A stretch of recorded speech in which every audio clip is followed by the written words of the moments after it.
اذا الشمس كورت جب سورج لپیٹ لیا جائے گا، واذا النجوم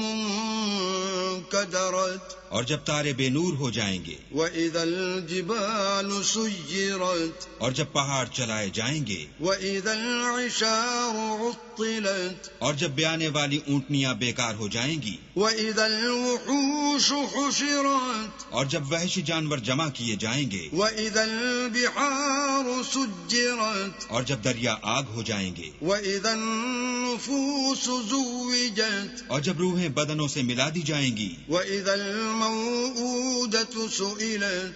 اور جب اس لڑکی سے جو زندہ دفنا دی گئی ہو پوچھا جائے گا، بأي ذنب قتلت کہ وہ کس گناہ پر مار دی گئی، وإذا الصحف نشرت اور جب عملوں کے دفتر کھولے جائیں گے، وإذا السماء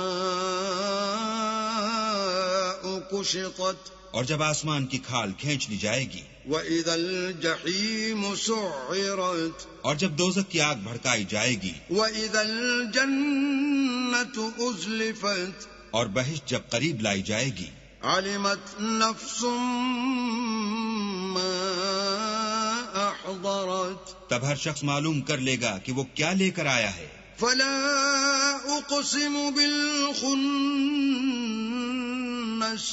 ہم کون ستاروں کی قسم جو پیچھے ہٹ جاتے ہیں، الجوار الكنس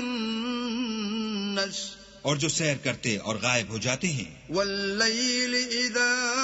عسعس اور رات کی قسم جب ختم ہونے لگتی ہے، والصبح اذا تنفس اور صبح کی قسم جب نمودار ہوتی ہے، انه لقول رسول کریم کہ بے شک یہ قرآن فرشتہ عالی مقام کی زبان کا پیغام ہے، ذی قوت عند ذی العرش مکین جو صاحب قوت مالک عرش کے ہاں اونچے درجے والا، مطاع ثم امین سردار اور امانت دار ہے، وما صاحبكم بمجنون اور مکے والو تمہارے رفیق یعنی محمد صلی اللہ علیہ وآلہ وسلم دیوانے نہیں ہیں، وَلَقَدْ رَآهُ بِالْأُفُقِ الْمُبِينِ بے شک انہوں نے اس فرشتے کو آسمان کے کھلے یعنی شرقی کنارے پر دیکھا ہے، وَمَا هُوَ عَلَى الْغَيْبِ بِضَنِينٍ اور وہ پوشیدہ باتوں کے ظاہر کرنے میں بخیل نہیں، وَمَا هُوَ بِقَوْلِ شَيْطَانٍ رَجِيمٍ اور یہ شیطان مردود کا کلام نہیں۔ فَأَيْنَ